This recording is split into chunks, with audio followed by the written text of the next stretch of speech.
Welcome to This Week in Infectious Disease. This week we're covering 8 notable papers spanning global health prevention, neonatal sepsis, and the evolving landscape of viral infections. Let's dive in. Our first theme is rethinking prevention strategies in global health, with new data on tuberculosis, malaria, and schistosomiasis. 2 papers this week offer fresh perspectives on curbing tuberculosis. First, a modeling study in The Lancet Global Health provides a powerful reminder of the link between nutrition and TB. Investigators estimated the global impact of eliminating undernutrition on adult tuberculosis incidence. They found that eliminating all undernutrition, defined as a BMI below 18.5, could avert 2.3 million tuberculosis episodes globally. This represents a potential reduction of nearly 24% in global adult incidence, an effect about 2.5 times higher than previous estimates. The largest benefits would be seen in the WHO African, Southeast Asia, and Eastern Mediterranean regions. This study makes a strong case for scaling up nutritional interventions as a core part of TB control. Complementing this population-level view, a personal view in The Lancet Infectious Diseases argues for a more targeted approach to interrupting transmission. The authors review historical and contemporary data on Mycobacterium tuberculosis superspreading, the fact that a small number of individuals are responsible for the majority of secondary infections. They argue that this isn't just a curious feature of TB epidemiology, but a strategic opportunity. By focusing interventions on identifying and managing superspreaders, we could have an outsized impact on transmission, disrupting the cycle more effectively than with current strategies alone.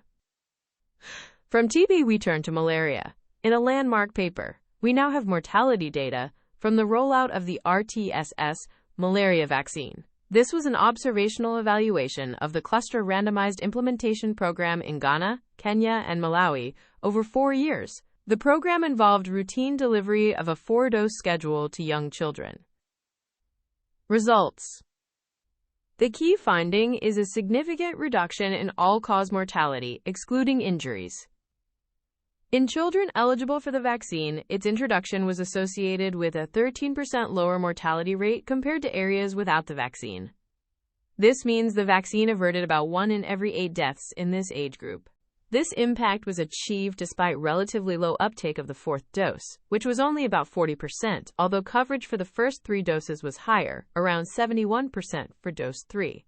These results provide powerful, real-world evidence of the vaccine's life-saving impact and add urgency to its wider deployment across sub-Saharan Africa. Finally, in this section, a review in The Lancet Global Health shines a light on the neglected burden of schistosomiasis in women and adolescent girls. The authors focus on female genital schistosomiasis, or FGS, caused by schistosoma hematobium eggs depositing in genital tissue. This condition affects over 40 million women and girls, causing pain, discharge, menstrual problems, and subfertility, often mistaken for sexually transmitted infections. The review argues that health systems in endemic areas are poorly equipped to diagnose and treat FGS, and that women are often excluded from schistosomiasis control strategies. The authors call for multifaceted approaches that specifically target this devastating condition. Our second theme this week focuses on neonatal sepsis, with 2 papers that together paint a detailed and alarming picture of the problem in low- and middle-income countries. First, the CHAMP study sought to determine the specific causes of neonatal death across 7 sites in Africa and South Asia. Using minimally invasive postmortem tissue sampling, the investigators were able to conduct detailed pathogen testing. Results. Infections were implicated in the causal pathway for 44% of the 2,609 neonatal deaths studied. The dominant pathogens were gram-negative bacteria, which were responsible for nearly 3/4 of infection-related deaths. The single most common pathogen was Klebsiella pneumonia, found in over 40% of infection-related deaths, followed by Acinetobacter baumannii and E. coli. The authors conclude that the current empirical antibiotic regimens for neonatal sepsis in these settings may need review, and that over 80% of these deaths could have been averted with better facility-based care. Building directly on this finding, a study in PLOS medicine investigated the role of nosocomial transmission in Klebsiella pneumoniae neonatal sepsis. Using whole genome sequencing on over 1,500 isolates from 27 neonatal units in 13 African and South Asian countries, researchers inferred transmission clusters based on genetic and temporal proximity. Results. The findings are stark. An estimated 68% of all neonatal K. pneumoniae infections were part of a nosocomial transmission cluster. Even after excluding the first case in each cluster, the data suggest that at least 58% of infections were acquired via hospital-based transmission. The risk of being in a transmission cluster was significantly higher for isolates carrying ESBL or carbapenemase genes. Together, these two studies show that not only is K. pneumoniae a leading cause of neonatal death, but that a substantial majority of these infections are spreading within the very neonatal units meant to provide care, highlighting an urgent crisis in infection prevention and control. Our final theme covers new developments in viral infections, with a new tool for prophylaxis and a newly identified long-term risk. First, in the New England Journal of Medicine, we have a randomized, placebo-controlled trial of ensitrelvir for COVID-19 post-exposure prophylaxis. The study enrolled household contacts of patients with COVID-19 who were themselves negative at baseline. They were randomized to receive a 5-day course of oral ensitrelvir or placebo within 72 hours of the index patient's symptom onset. Primary outcome. The primary endpoint was the development of symptomatic, lab-confirmed COVID-19. The incidence was 2.9% in the ensitrelvir group versus 9.0% in the placebo group. This translates to a risk ratio of 0.33, meaning ensitrelvir reduced the risk of getting sick by about 2/3. Adverse events were similar between the groups, with no safety concerns. This study establishes ensitrelvir as an effective option for post-exposure prophylaxis in this setting. Finally, a study in Cell raises a concerning possibility about the long-term consequences of severe viral pneumonia. Investigators explored the link between severe respiratory viral infections, including COVID-19, and subsequent lung cancer development. Using data from patients previously hospitalized with severe COVID-19, they found an increased risk of subsequent lung cancer. They then used multiple mouse models to probe the mechanism. They found that a prior severe viral infection reprogrammed the lung into a pro-tumor microenvironment. This was characterized by a sustained accumulation of tumor-associated neutrophils and heightened immunosuppression, effectively creating fertile ground for cancer growth. The researchers observed persistent inflammatory memory in immune and structural cells.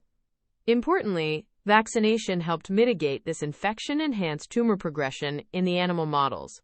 This work establishes a causal link and suggests a need for enhanced lung cancer surveillance in patients who have recovered from severe viral pneumonia. If you only have time for one paper this week, make it the evaluation of the RTS malaria vaccine in The Lancet.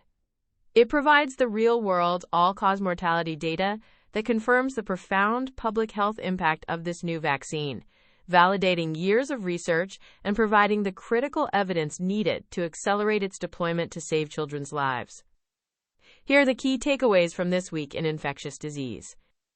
First, the RTS malaria vaccine reduces all-cause mortality in eligible children by about 13% in routine program settings, making accelerated deployment a global health priority. Second, in low and middle-income countries, a majority of neonatal sepsis cases caused by Klebsiella pneumoniae are due to nosocomial transmission. This is a crisis that demands an immediate and massive focus on infection prevention and control in neonatal units. Third, for post-exposure prophylaxis against COVID-19. A 5-day course of oral ensitrelvir is an effective option for household contacts when started within 72 hours of exposure. Fourth, severe viral pneumonia, including from COVID-19, can create a pro-tumorigenic environment in the lungs. This may warrant considering enhanced lung cancer surveillance for patients with a history of severe respiratory viral infection. Finally, don't underestimate the basics. Eliminating undernutrition could be one of our most powerful tools against tuberculosis, potentially averting nearly a quarter of adult cases globally. That's your roundup for this week in infectious disease. The full transcript and references are available on the episode page in your Audio Scholar library. This is an AI-curated summary. For clinical decisions, always consult primary sources and current guidelines. See you next week. This is an automated summary generated by artificial intelligence, which can make mistakes. Always review the original source materials.